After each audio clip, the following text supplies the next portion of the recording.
That is really, really impossible. I don't want to cry now, but goodness, mama me. A trip down memory lane on Outlook after the latest BBC News. BBC News with Neil Nunes. French officials have delayed announcing the coronavirus conditions they'll impose on traffic from Britain once a 48-hour ban on entry expires at midnight. Lorry drivers and French nationals will reportedly be allowed to enter if they can show a recent negative test for coronavirus. A French government spokesman stipulated it must be a PCR test. Britain and the EU are continuing efforts to agree a post-Brexit trade deal. Fisheries and fair competition remain the thorniest issues, with the EU's lead negotiator saying the talks are at a really crucial stage. Israel appears to be heading towards a fourth election in 2 years. The coalition government hasn't yet been able to find a way to pass a state budget. Without one, parliament will be dissolved at midnight. There have been clashes between the police and opposition MPs in Ghana. The unrest began when the MPs were delivering a petition for a partial recount in the recent election.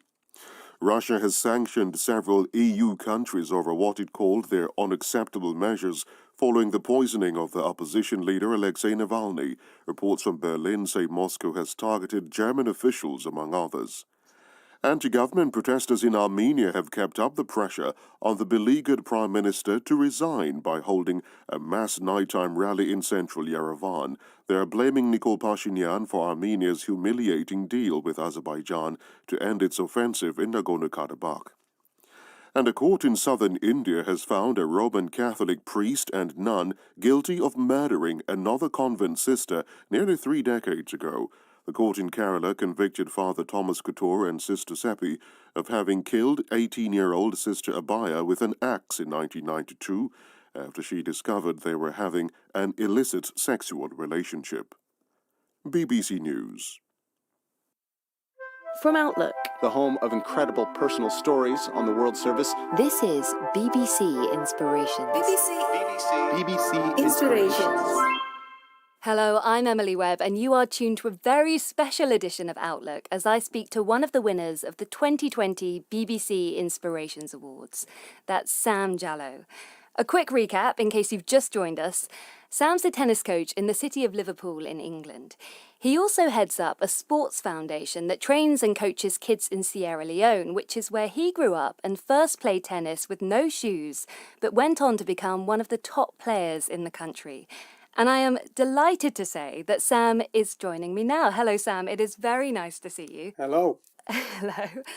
Now, we are on a video call, and I'm going to describe what I can see because it's not just you on the call. So it's you in the middle, and then next to you, we have your daughters. Hello, guys. How are you? Hi. We're good, thank you. So we got Sahara here and Sierra over there, and then my big brother Chris. Hello, Chris. And we have Chris as well, Hi. who's your housemate. Sam, how are you feeling today? I'm doing absolutely fine. I'm enjoying my time home. So I'm feeling really good and I'm excited today. Because we've just heard the interview that you first gave to Outlook, but can you tell me more about the sports foundation you set up and what you are doing now? Well, the Sport Foundation was basically to go back home after I finished competing for Sierra Leone in 2007. To give underprivileged children the opportunity to be involved in sports and also education. So it's not just tennis that we do. We do other sports like football, martial art, table tennis. And we have a popular sport in Sierra Leone, which is hand tennis, which I started playing. So we're trying to revive that again as a national sport, which it used to be. So we have people around in England and other parts of Europe that are helping to contribute with old tennis rackets or new one, shoes and clothing. And then we ship them over to Sierra Leone and we go there. We organize coaching courses, kids camp, competition. And also I'm able to speak to children to inspire them to stay away from drugs, early teenage pregnancy, crime, violence, and all these sort of things, and to take education as their number one priority. And in total, how many children do you reckon you've trained and coaches? In Sierra Leone, it's hundreds and hundreds of them because I started back in the year 2008 when I first started. So we start with, I think it was 120 kids we start off with, and every year it gets bigger and bigger. And what do you get out of it? How do you feel when you do the work?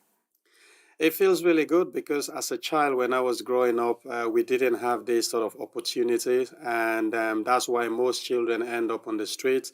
The pure joy that you get from it is to see that these kids look up to you, and you give them that belief that they can do something and stay positive, and also for the fact that you're helping them to be in an environment which will be safer for them.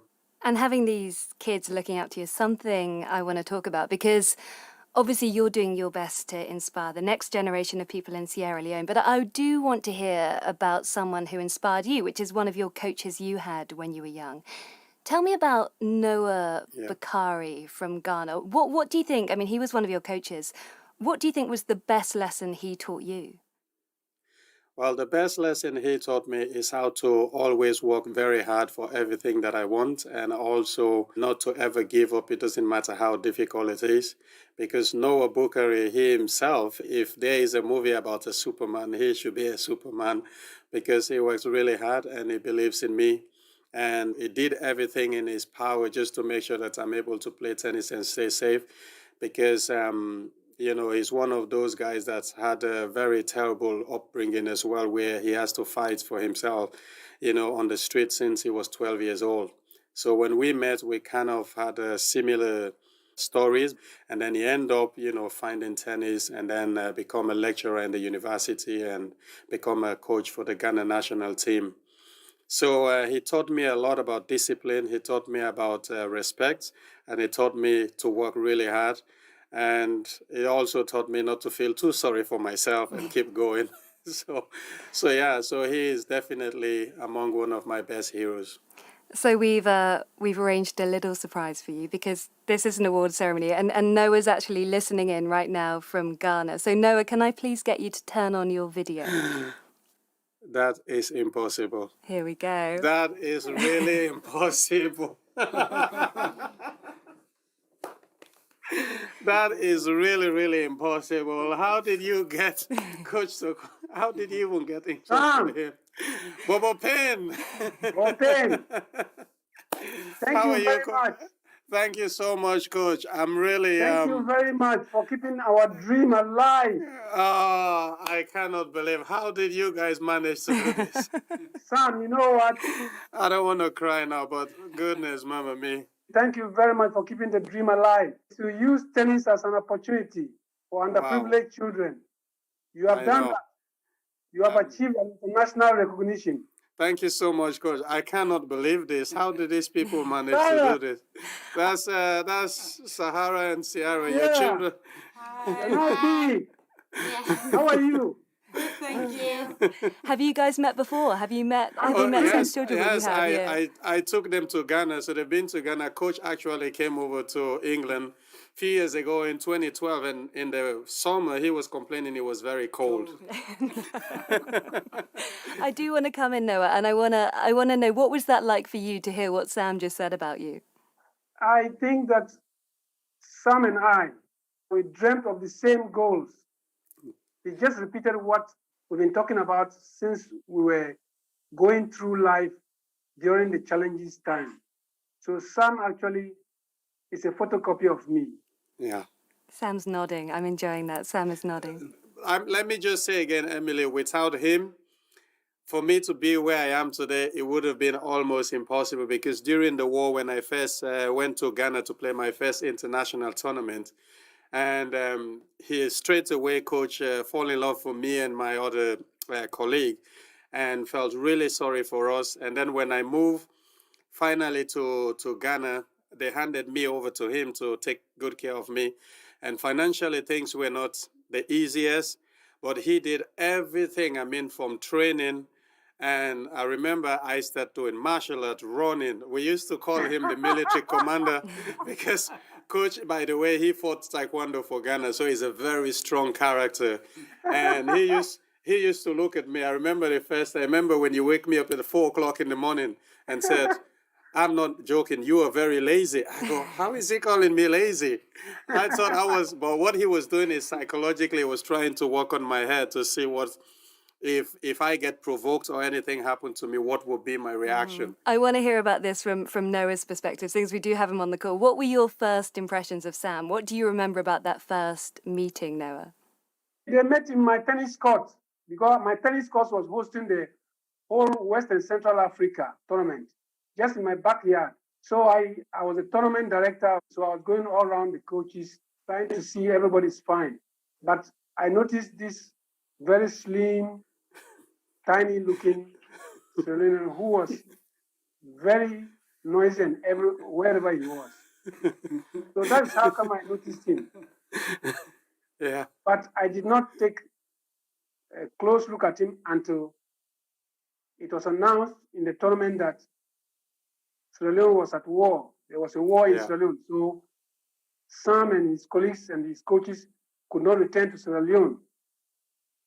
That is when I started noticing him, because he started looking very weak, sober and prayerful, always praying. I thought that, look, this guy needs help. We need to get him out of his negative thoughts and put him on a new road. And that was what I did. And Sam, you actually ended up moving in with Noah for a bit. And I think, Noah, you're in the house where Sam lived. Do you recognize it, Sam? Yes, I can see the wall. That's the place where we grew up. I think for 3 months, because I've left my mom, my parents, my dad, my siblings. And so coach on job was basically to teach me how to be strong, to teach me how to focus on my tennis and not worry too much about the other stuff that I cannot control, because I was full of emotion coming from the war. So he did a lot. Now, Noah, I want to hear about a nickname that Sam used to have back when he first moved in with you. What nickname did he have? Bobo Pain. Bobo Pain. And Bobo Pain, Bobo mean a boy or a man. And pain basically is somebody who is like a machine. Somebody who can go through pain, somebody who can go through whatever you throw at them, they will still survive.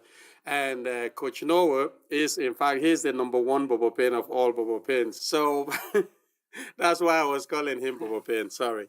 There was another nickname as well that I heard about. You're not going to tell them this one. I know exactly where he's going to come with this one. We've got him on the call. We've got to do it now. No. So Noah, what was this? That's where my money. That's where my money used to go. Coke and pie. What's this? What does this mean? So what is Coke and pie? What's the Coke and pie nickname? You see, Samuel is such a guy with great appetite.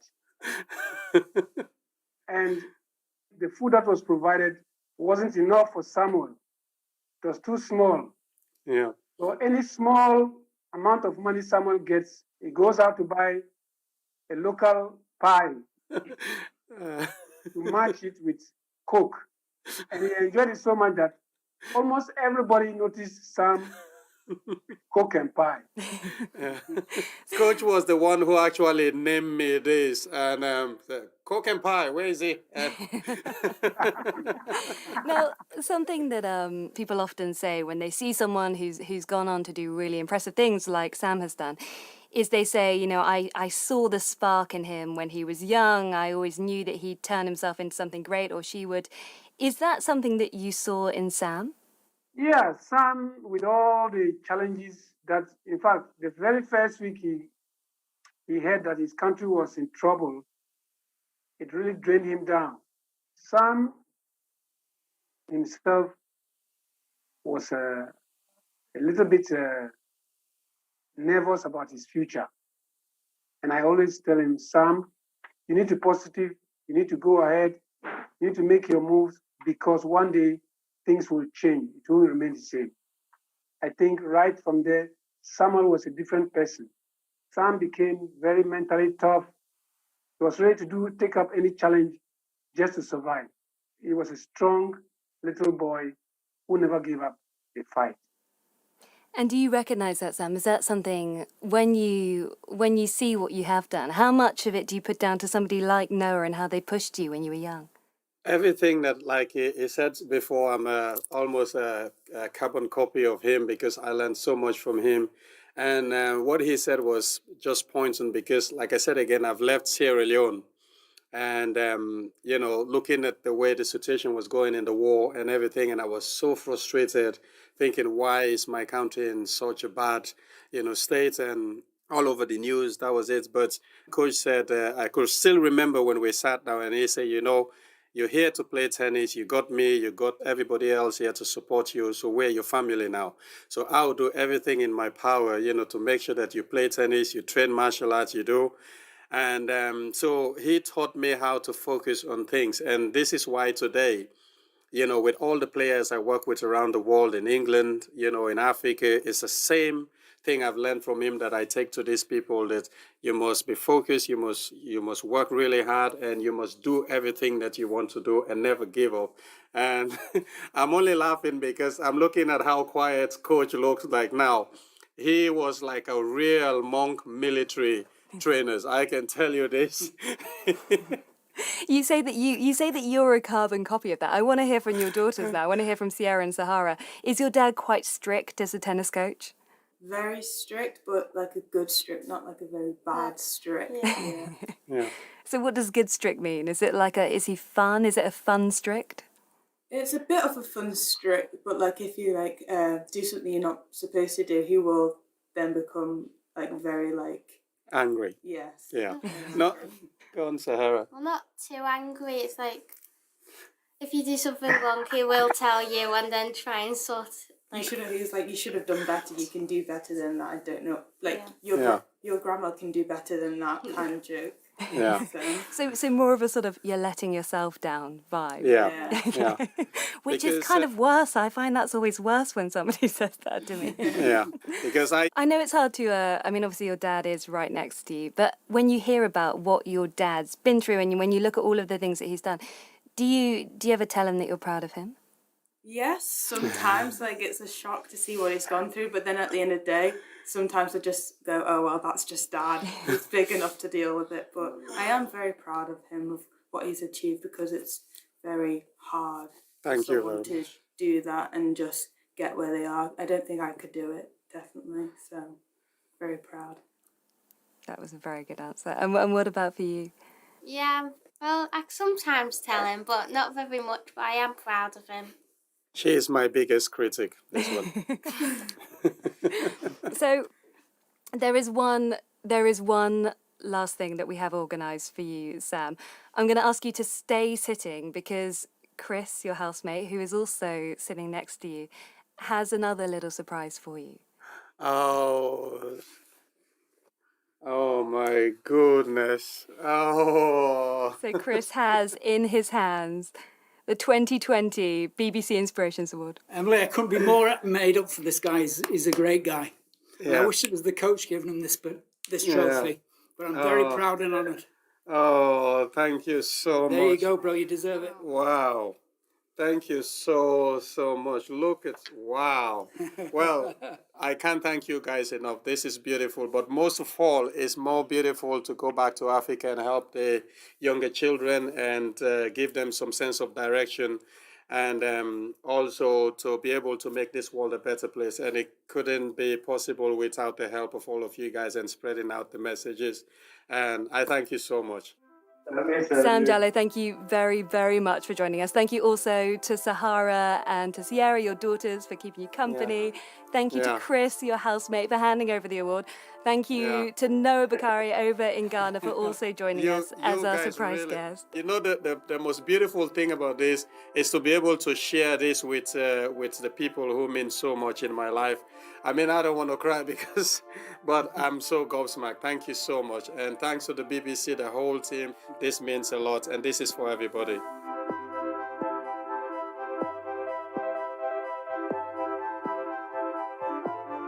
I'm Emily Webb. You've been listening to Outlook as we celebrate our remarkable BBC Inspirations Awards 2020 winners. We have 7 more to go who we'll be speaking to over the next few episodes of the programme. And if you want the full details on this year's awards, including our updated terms and conditions, please go to our website, bbcworldservice.com/inspirations. That is all for today. Goodbye. Thank you so much. Thank you very much. Bye. From Outlook, The home of incredible personal stories on the World Service. this is BBC Inspirations. BBC Inspirations.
talking about national. And then when I think about it, I say, well, he must be right because he played tennis and he understood how it works. So that really, really gave me the edge of playing tennis myself, which all those encouragement really, really did something for me in the future. Someone else who encouraged Sam to pursue tennis was his best friend, Ali Mami, the local board bat tennis champion who, like Sam, dreamt of turning professional and representing his country. Together, the two friends trained, and boy, did they train hard. When I have the realization that I could play for the Sierra Leone national team, I was training 10 days a week. To match your parents' 8-day working week. Honestly, I go beyond them and say, this is 10-day-a-week project. I will train round the clock. I was on the wall hitting, playing hand tennis, board bat tennis, until we managed to get some wooden rackets, proper wooden rackets, which changed my life for good, in terms of playing tennis. And then you got good enough to work your way into junior rankings. You make it to your first competition, all without shoes.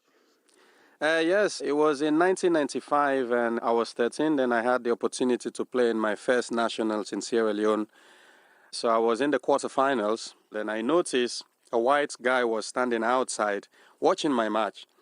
So this guy, I think, was asking one of the coach, why is he playing without shoes? And the coach said, he likes to play without shoes. And it was close to 38 degrees and it was really hot on that concrete floor. But anyway, she was an extraordinarily strong person, and that was both wonderful and sometimes difficult. It wasn't easy to disagree with her, but she kept things together, and she did everything quickly. She ate fast. She drove too fast.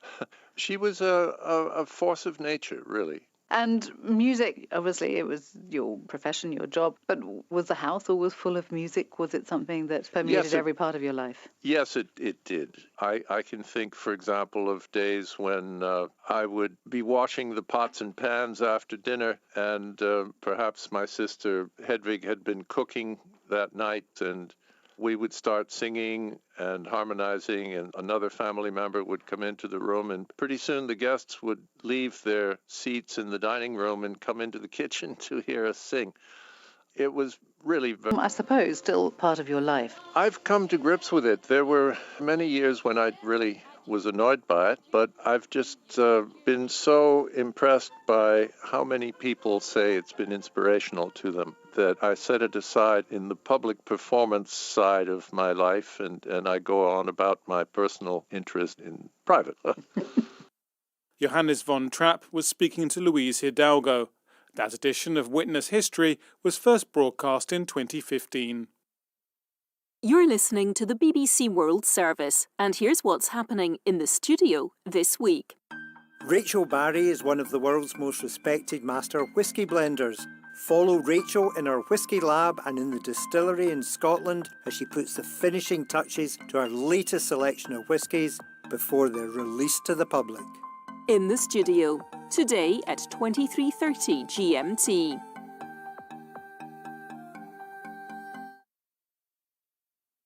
You're listening to the BBC World Service. Our Washington reporter Anthony Zerka has more.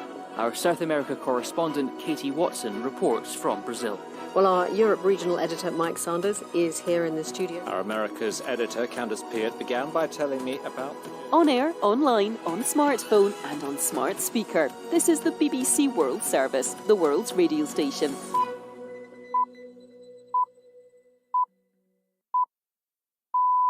Hello, Britain is pretty much cut off from mainland Europe. Nearly all routes in and out are closed to prevent the spread of a new variant of coronavirus. Thousands of trucks are stuck in Dover. It's a disaster for me. It's the first time I'm here in UK and it's terrible. If I knew one day before that, hey guys, I know, Europe, UK, border will close in one day, I will never came here. Here on the newsroom, we'll hear from our correspondent in Brussels about how they're trying to resolve the crisis. Also today, we reveal the link between Russian sanctions, the poisoning of an opposition leader, and a journalist waving underpants. Later in the programme, a 315 billion-tonne iceberg is breaking up near an island in the South Atlantic. These pieces are still big enough that if they do anchor in place on the continental shelf in the next few weeks, they may yet cause some problems for the wildlife. So we watch on. That's all on the newsroom with me, Nick Miles. Hello, I'm Neil Nunes with the BBC News. Lorry drivers stuck in Britain have been venting their frustration as British and French officials work out how to resume traffic halted in response to a new variant of coronavirus that's taken hold in southeast England. Trucks in the port of Dover sounded their horns for several minutes in protest at the delay. Hugh Schofield has this report from Paris. France is leaving it until the last minute to officially announce the new rules to come into force at 11 p.m. tonight, UK time. But they're unlikely to make a huge difference to the queues at Dover. Thousands of French nationals stuck in the UK will, it seems, be able to come home for Christmas, but only if they have a recent negative COVID test that they can show. British long-term residents of France, it's reported, will also be able to cross over. As for European lorry drivers, it seems likely they too will be able to come back across the Channel to France if in possession of a test certificate. Israel looks set to be plunged into its fourth election in 2 years following the failure of efforts to hold together its governing coalition. Our Middle East analyst Alan Johnston says an election couldn't come at a worse time for the Prime Minister. Prime Minister Benjamin Netanyahu's governing coalition hasn't yet found a way to pass a state budget, and without one, by law, Parliament will automatically be dissolved at midnight. This would trigger an election in the spring. Mr. Netanyahu is a formidable campaigner, but he'd be fighting this election at a particularly tough time. He's been criticised for his handling of the coronavirus pandemic, and he'd be campaigning just as his trial on corruption charges was getting underway. Opposition MPs in Ghana have clashed with police as they attempted to deliver a petition to the Electoral Commission. The opposition continues to protest against the outcome of the elections 2 weeks ago. More details from our Africa editor, Will Ross. As the opposition NDC MPs tried to push their way through a barricade, there were scuffles with the police near the offices of Ghana's Electoral Commission. The NDC has refused to accept President Nana Akufo-Addo's election win, and it's threatened to boycott his inauguration unless there's a recount of the parliamentary votes in one constituency. It's important as both the governing NPP and the NDC have exactly the same number of seats. In the coming months, Parliament's expected to vote on petroleum bills and a controversial plan to raise $500 million by selling off rights to future gold royalties. American military vessels have arrived off the coast of Somalia to help with the withdrawal of around 700 U.S. troops who were deployed in the fight against the militant group Al-Shabaab. Earlier this month, President Trump ordered all American soldiers to leave Somalia. This is the latest world news from the BBC. In the Central African Republic, a coalition of rebels fighting against the government and UN forces has seized the town of Bambari, the fourth largest in the country. Over the weekend, the government accused the former president Francois Bozizé of joining up with armed groups in an effort to stage a coup, something he has denied. Anti-government protesters in Armenia have kept up the pressure on the beleaguered prime minister to resign by holding a mass nighttime rally in central Yerevan. They are blaming Nikol Pashinyan for Armenia's humiliating deal with Azerbaijan to end its offensive in Nagorno-Karabakh. The demonstrators have surrounded government headquarters and are imploring the police protecting it to join them. A court in southern India has found a Roman Catholic priest and a nun guilty of murdering another convent sister nearly 3 decades ago. The court in Kerala convicted Father Thomas Couture and Sister Seppi of having killed the 18-year-old nun with an axe in 1992 after she discovered they were having an illicit sexual relationship. Coronavirus has been confirmed on the Antarctic continent for the first time during the pandemic. The Chilean army has reported 36 cases at one of its largest research stations there. Ben Lowings has more details. A tourist ship destined for Antarctica was hit by the virus early this year, and cases have been detected in returning scientists. But this is the first confirmation of an outbreak on the icy continent itself. On the Antarctic Peninsula base of General Bernardo O'Higgins Riquelme, 26 military personnel tested positive. There were another 10 cases among workers for a private contractor carrying out station maintenance. Coronavirus presents an unusual medical challenge in such an extreme environment. The army said the infections were being monitored very carefully. BBC News.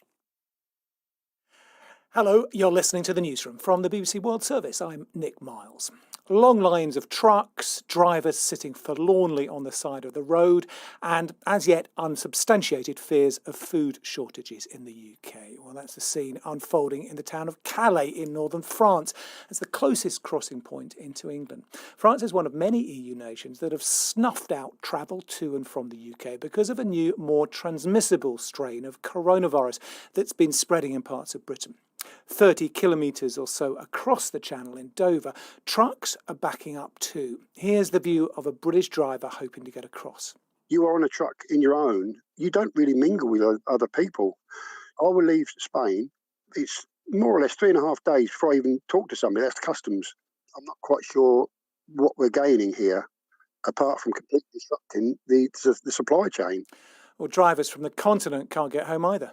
It's disaster for me. You know, it's the first time I'm here in UK, and it's terrible. If I knew one day before that, hey guys, I don't know, Europe, UK, border will close in one day, I never came here.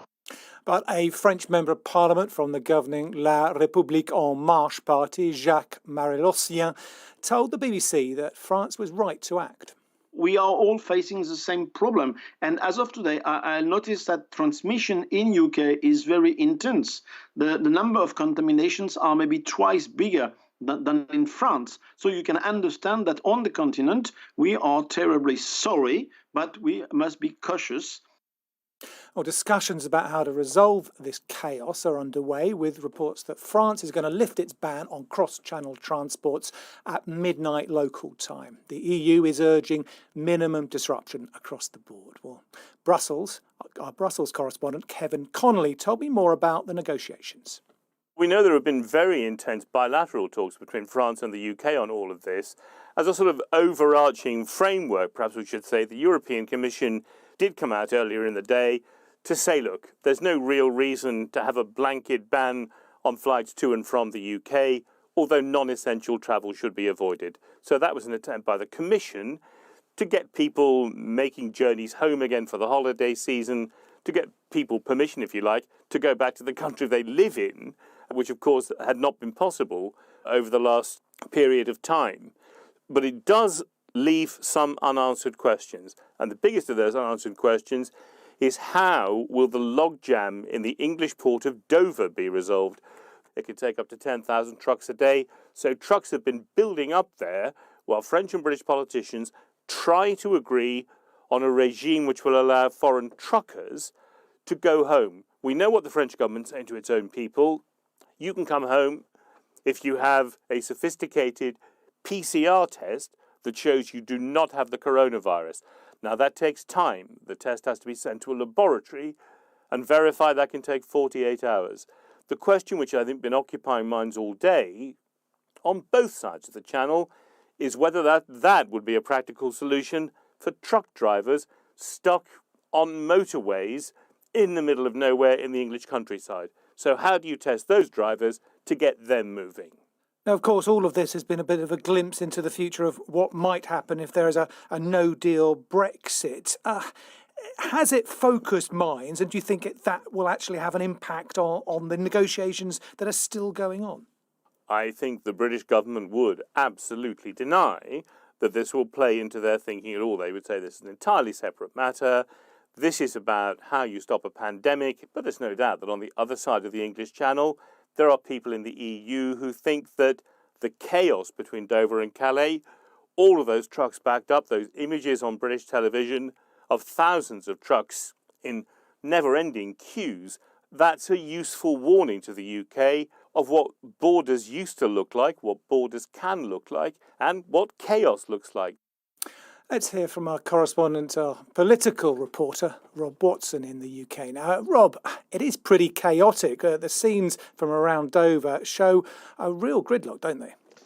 They do, and goodness only knows how long it's going to take to resolve, because the Road Haulage Association, which is a trade body representing truck drivers, it thinks there are far more vehicles stuck and wanting to go. It thinks there may be 6,000 or 7,000. It's also said that disruption to the supply chain is potentially enormous, and that could be the start of a very, very serious problem. And even if agreement is reached with the French, if it involves something like doing testing, and you've got all of these people stuck in lorries in all sorts of different places, it's clearly going to be very hard. And one has to say, looking at it, that it's hardly going to inspire confidence in a government that says, yep, that's all ready for any form of Brexit. Yeah, I was going to say that. I mentioned to Kevin Connolly whether or not this is going to play into the Brexit negotiations. What do you reckon? It would be very easy for the UK government to say, well, let's give France and others a little bit more on fishing quotas, and then we can avoid this chaos. But politically, that would be very difficult, wouldn't it?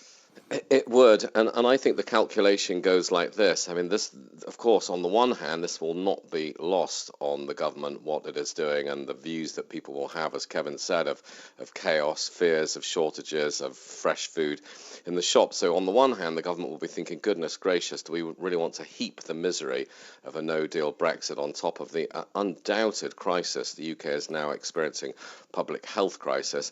But on the other hand, Mr. Johnson will also be thinking, if I do a deal with the European Union, if I do a deal with Brussels, will Leave voters, will Brexiteers in my own governing Conservative Party say, hey, he was a sellout, you've sold us out, you've betrayed Brexit? And that is the calculation that Mr. Johnson is going to have to make, which I guess people looking in would say, Nick, is the least worst option at this point. Yeah, certainly no rest over Christmas time for Boris Johnson. Rob, thanks very much for that. The chief executive of the German firm BioNTech, which worked with Pfizer to develop the coronavirus vaccine now approved in the US and Europe, has said that he's confident that it will protect people from this new variant of the disease. Ugur Sahin said tests were being carried out, but 99% of the variant's proteins were the same as those attached to the prevailing form of the virus. He said if necessary, BioNTech could refine its vaccine very quickly. The beauty of the messenger RNA technology is that we can directly start to engineer a vaccine which completely mimics this new mutation, and we could be able to provide a new vaccine technically within 6 weeks. So that means a vaccine which contains this information. Well, this highly contagious variant was discovered whilst analysing a steep rise in COVID cases in the southeast of England. And now people are investigating the implications for vaccines and the wider management of the pandemic. Here's our science correspondent, Rebecca Morell. As the new variant continues its rapid spread, one essential question is what impact it will have on the use of vaccines. Some of the mutations have changed the spike of the virus, which is the structure that helps it to enter and infect our cells. And it's this part of coronavirus that vaccines target. Urgent work is now underway to investigate this, but scientists say it's something they were prepared for. Adam Finn is Professor of Paediatrics at the University of Bristol and a member of the Independent Joint Committee on Vaccination and Immunisation. I think we should be fairly philosophical about it. This virus is a kind of virus that changes very rapidly, and it's been changing from the start. And I think we do have the ability to respond to that. It's going to be a game of cat and mouse, but it's something that we can respond to effectively. Researchers are also studying whether the new variant spreads more easily in children.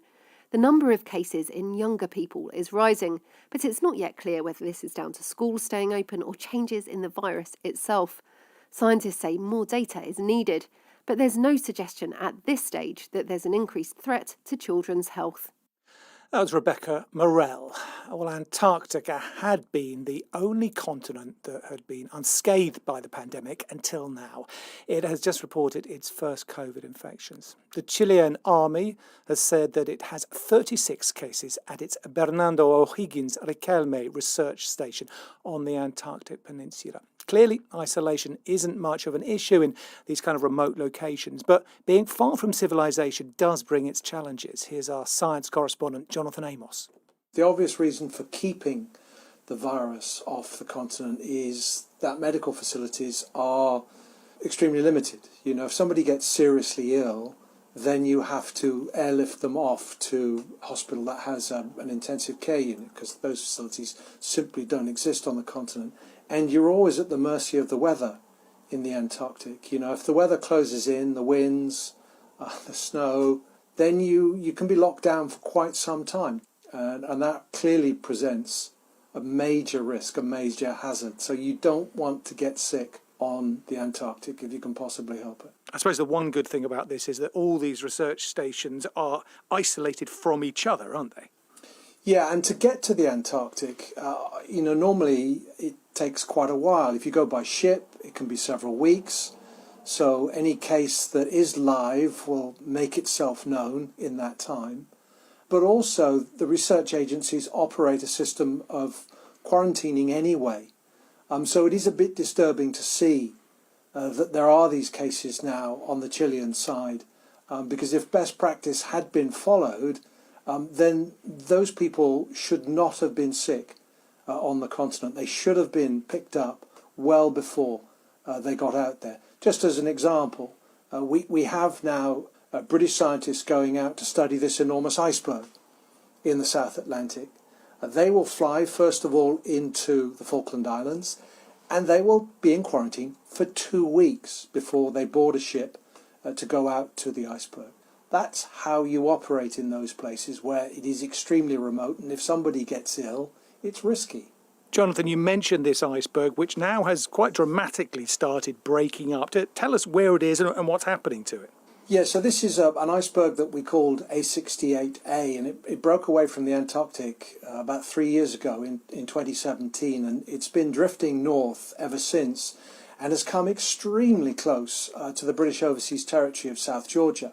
And there's been some concern that if it grounds at South Georgia on the shallow continental shelf, then it could present a big obstacle to the wildlife there. So the seals and the penguins, they go out into the sea, they forage for fish and krill, these small crustaceans. And if you have this enormous obstacle in the way, just sort of sitting there in the shallows, then that really is a big problem for them as they try to feed themselves and their young.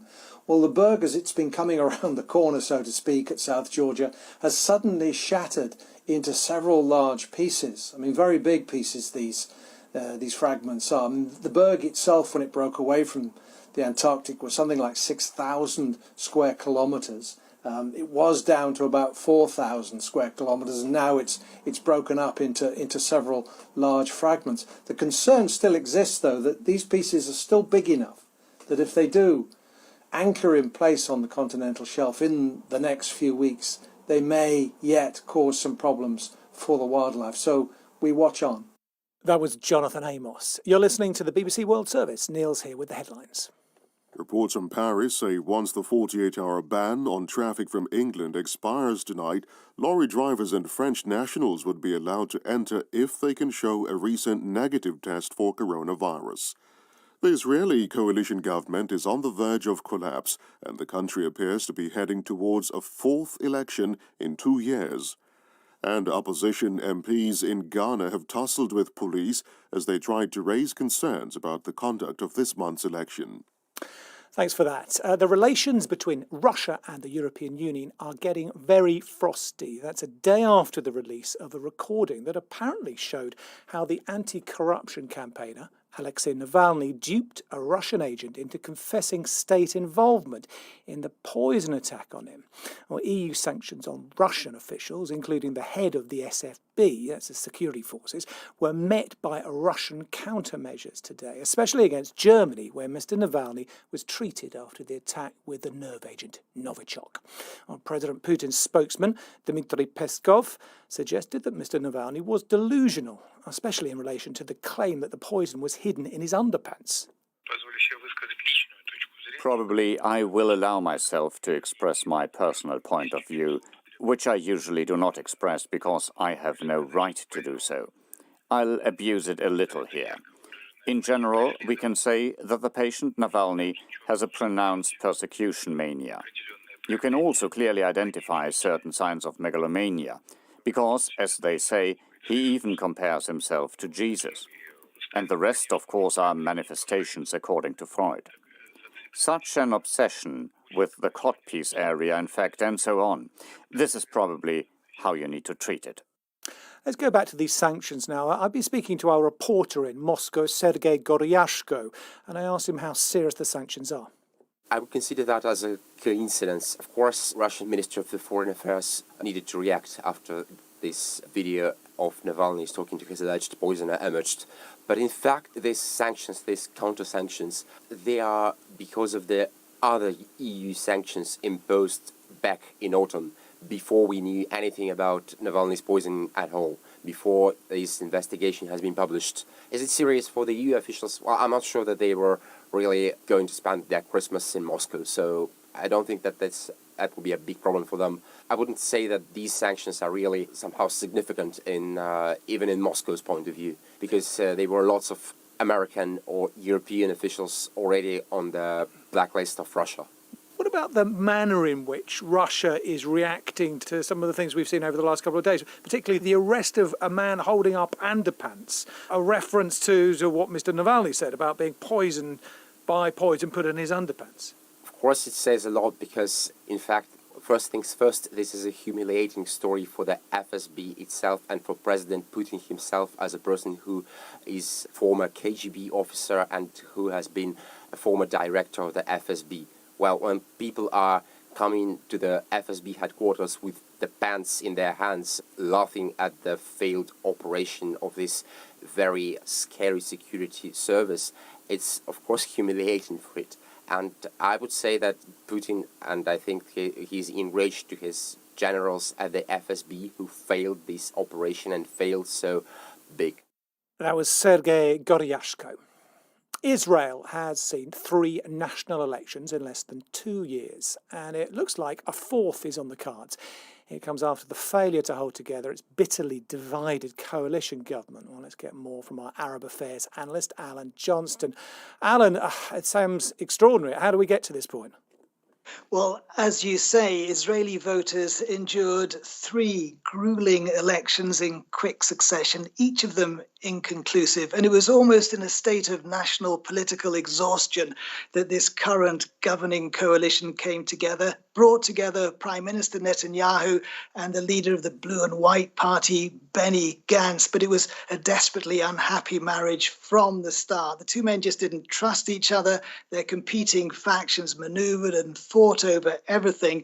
The government has looked to be on its last legs for weeks now, but what looks like finishing it off tonight is its failure to pass a state budget. A deadline is upon us, just hours away. Under Israeli law, if there isn't a budget passed by midnight tonight, then the Knesset will automatically be dissolved. The parliament will be dissolved, an election triggered, and Israeli voters will go back to the polls for a 4th time in less than 2 years, about 23rd of March. And Alan, there's no saying that should that happen, a more stable coalition will come as a result. What can we expect from this election campaign?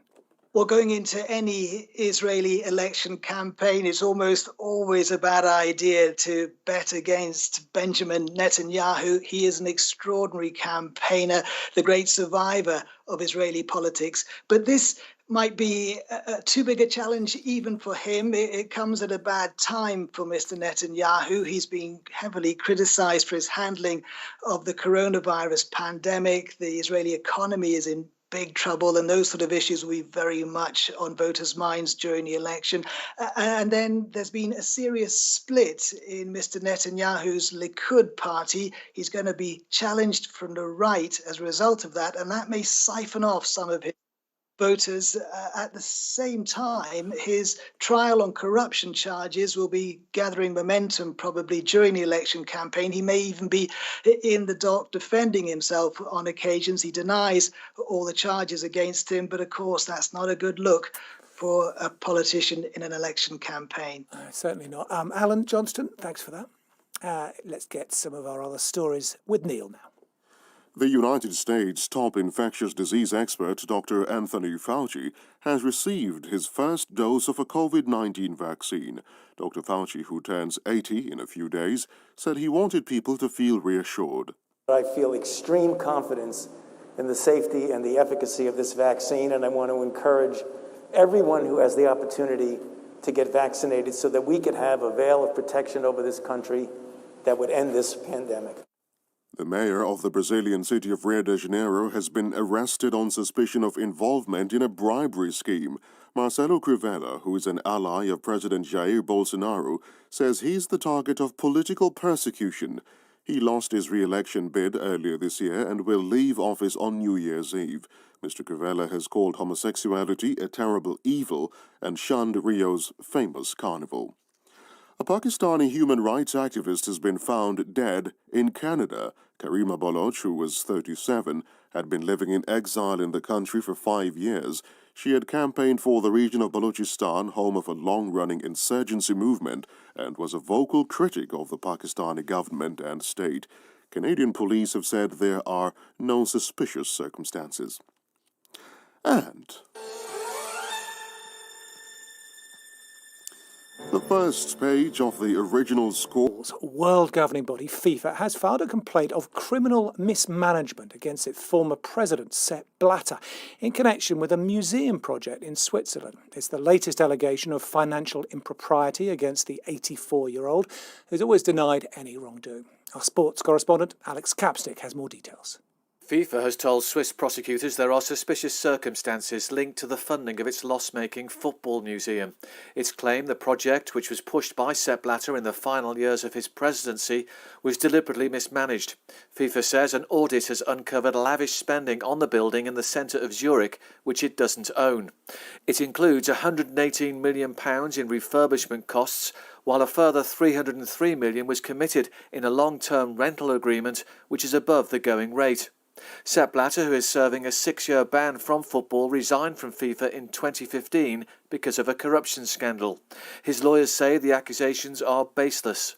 Sepp Blatter is involved in 2 other criminal investigations into how he spent FIFA's money during his time in charge of the organisation. Alex Capstick. It has been and continues to be a tough year for many of us, to say the least. And now even Santa Claus has fallen foul of 2020. Charlotte Gallagher explains. It's not Christmas Eve yet, but Santa Claus has already been seen in the skies above California. Well, not exactly Santa, but a man dressed up as him. He decided to bring some festive cheer to children in Sacramento County by delivering candy canes. He'd taken off not in a sleigh pulled by reindeers, but a paramotor, a type of powered parachute. However, shortly after takeoff, disaster struck when Santa became entangled in power lines, cutting electricity to hundreds of nearby homes.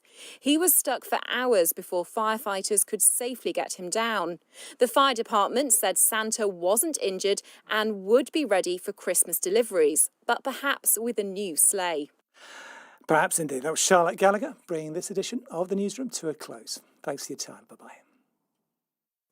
Next on the BBC World Service, it's Sport Today, and in 30 minutes, it's Warrior Elephant Guardians. They are just resting here and they get protected from the hot sun. This platform where we are standing here, this is where the keepers sleep during the night, such that elephants can raise their trunks and touch the keepers. Then it's Digital Planet. Here's Gareth Mitchell. In Yemen, women are running solar microgrid power stations, providing affordable, renewable energy to homes and businesses in a region hit hard by conflict and COVID. At 23 GMT, we hear about the life-saving vehicle helping pregnant women in Nigeria. Inside, it looks like most other cars. It's quite roomy, so they can also fit in a couple of other people to offer support on the journey. The back seats can be moved to provide more space and make it possible for the woman to lie down. That's all still to come here on the BBC World Service. You're listening to Sport Today on the BBC World Service with me, Rob Schofield.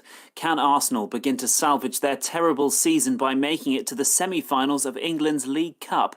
We'll be looking ahead to their tie with holders Manchester City before checking in on Serie A to ask, could this be the season Juventus fall short? And with the NBA season getting underway later, we look at the title contenders, ones to watch, and big off-season deals in an extended preview. Join us in 2 minutes. BBC News with Neil Nunes. France has confirmed it will start letting traffic from Britain back in within hours, provided drivers produce a negative coronavirus test certificate issued within the previous 72 hours. The new conditions will apply to EU citizens and EU residents, freight drivers, fishing boat crews, and others. Britain and the EU are continuing efforts to agree a post-Brexit trade deal. Fisheries and fair competition remain key issues. The EU's lead negotiator says talks are at a crucial stage. Israel appears to be heading towards a fourth election in 2 years. The coalition government hasn't yet been able to find a way to